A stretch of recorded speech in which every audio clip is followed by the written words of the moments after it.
Syederalun Bupati Meranti Muhammad Adil terjaring operasi tangkap tangan oleh Komisi Pemberantasan Korupsi pada Kamis 6 April 2023. KPK juga telah menetapkan 3 orang sebagai tersangka dalam kasus suap Bupati Meranti. Ketiga tersangka itu yakni Bupati Meranti Muhammad Adil, Kepala BPKAD Pemkab Kepulauan Meranti Fitria Ningsih, dan pemeriksa muda BPK Perwakilan Riau Muhammad Fahmi Aresa. Alex menjelaskan KPK melakukan penahanan terhadap Bupati Meranti dan 2 tersangka lainnya. Bupati Meranti ditahan KPK selama 20 hari ke depan. Tersangka Muhammad Adil dan Fitria Ningsih ditahan di Rutan KPK Gedung Merah Putih, sementara M. Fahmi Aresa ditahan di Rutan KPK pada Pomdam Jaya Guntur.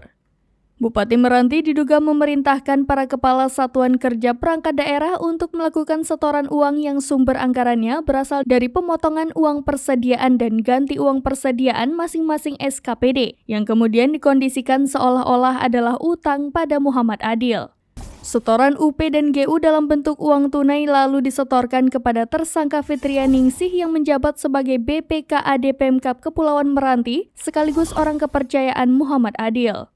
Kemudian sekitar bulan Desember 2022, Muhammad Adil menerima uang sekitar 1,4 miliar rupiah dari PT TM melalui Fitria Ningsih yang bergerak pada bidang jasa travel perjalanan umroh. Selain itu, Muhammad Adil dan Fitria Ningsih juga memberikan uang sekitar 1,1 miliar rupiah kepada M. Fahmi Aresa selaku Ketua Tim Pemeriksa BPK Perwakilan Riau. Hal itu dilakukan agar proses pemeriksaan keuangan Pemkab Kepulauan Meranti pada tahun 2022 mendapat predikat baik sehingga nantinya memperoleh wajar tanpa pengecualian. Alex menambahkan KPK menyita uang hasil suap sebesar 26,1 miliar rupiah dari OTT Bupati Meranti.